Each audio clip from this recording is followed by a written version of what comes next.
Pterodactyl here. In today's video, we're going to talk about lawnmower ignition switches. I'm going to explain the ignition switches to you. So here's some basic lawnmower ignition switches. Now, most of them will have 5 terminals on the back. But as you notice, this one's got 6. Some can have as much as 7 or 8. But on the back of your switch, there's usually letters. And the letters all mean something. S is for starter. B is for battery. A is for accessory. M is for magneto. And R is for rectifier or voltage regulator. So as you notice, a lot of these switches have that. Have the letters. Now this one's got an I on it. And I is for ignition. R is for rectifier. Now this switch and this switch use 2 different types of ignition systems. M for magneto. This is a magneto. This is the type of coil that you would have on a piece of lawn equipment that when you want to kill the engine, this tab, this wire goes to ground, and that's what kills the spark to the coil. So that's a magneto. This one that has the I, that is for battery ignition. And that would use this type of coil. Some are different. But this battery ignition, you have to send 12 volts to the coil.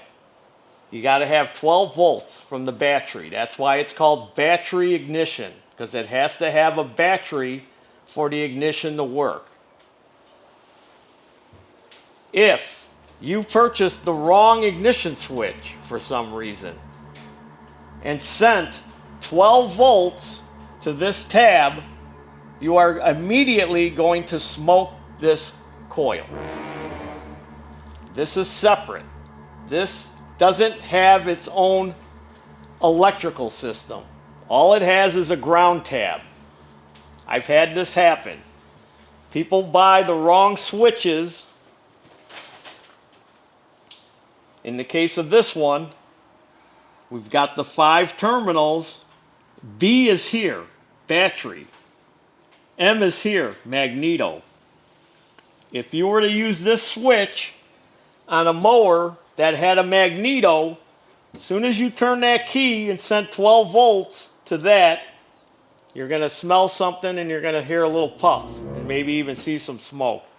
You've just ruined this component. If you use this ignition switch for a battery ignition, chances are it's not going to work because you're not going to be feeding 12 volts to this. See, that's why it's got the plus. And then this wire would go to the points, the negative side of the coil. But when you turn the key on, if you were to put a test light to here, your test light would light up because now you've turned it on, and it would send power. When you turn the key on, it would send power to the I, ignition, which would send 12 volts to that. So this switch, notice this switch doesn't have the letters on it. You know where the letters are?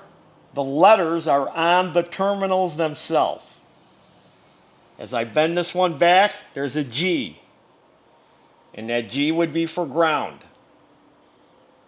If we bend this one back, there's a S for starter.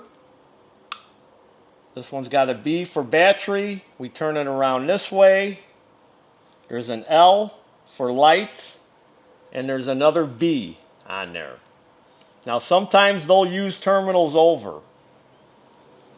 Now the chances are on this switch, this B terminal is probably for the magneto, because they usually put the B up here at the top. But when you're looking at switches to buy for your equipment, you got to make sure you purchase the right switch. That's why you have to look up an exploded view of your piece of equipment, get the part number, because everything works on part numbers. Get the part number for the switch, and then find your switch that way. And then when you get the new switch, you need to compare it with the old one to make sure it looks the same. And if you have that letters, got to make sure that the letters are in the right spot. So I hope this helps you when you're trying to figure out what ignition switch you may need for your lawnmower. And there's your dinner. Get it, boy, get it! He got it a little bit.